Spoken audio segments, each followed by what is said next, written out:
जाणारे प्रश्न असे आहेत, की एवढे मार्क आहेत तर कुठं फॉर्म भरावा? लागण्याचे चान्सेस किती मार्क्सवर आहेत? असे बरेच प्रश्न आहेत. तर सांगायचं झालं तर 90च्या प्लस म्हणजे 90च्या पुढे जर तुम्हाला मार्क्स असतील, तर तुम्ही ज्या जिल्ह्यामध्ये राहता त्यात फॉर्म भरा.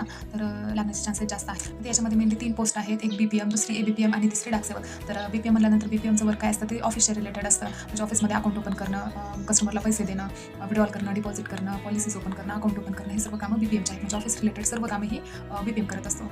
त्यानंतर दुसरा नंबर म्हणजे ए-बी-पी-एम. तर ए-बी-पी-एमच्या कामे काय असतात, की जे फीडर विलेजेस आहेत त्यामध्ये जाऊन जे टपाल आलेलं आहे त्याचं वाटप करणं, आर्टिकल्स आहेत ते घेऊन येणं, हे सर्व कामं ए-बी-पी-एमची आहेत. थोडक्यात वाटपाची कामं ए-बी-पी-एमची आहेत.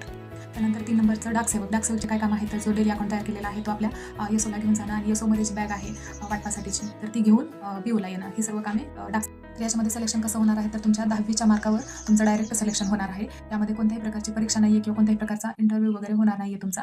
त्यामुळं लवकरात लवकर फॉर्म भरा आणि लास्ट तारीख ही 14 फेब्रुवारी आहे. तुम्हाला माहिती कशी वाटली कमेंट करून नक्की सांगा. व्हिडिओला लाईक करा. नवीन असेल तर चॅनलला सबस्क्राईब करून घ्या आणि भेटूत मग अशाच माहितीसोबत. तोपर्यंत बाय.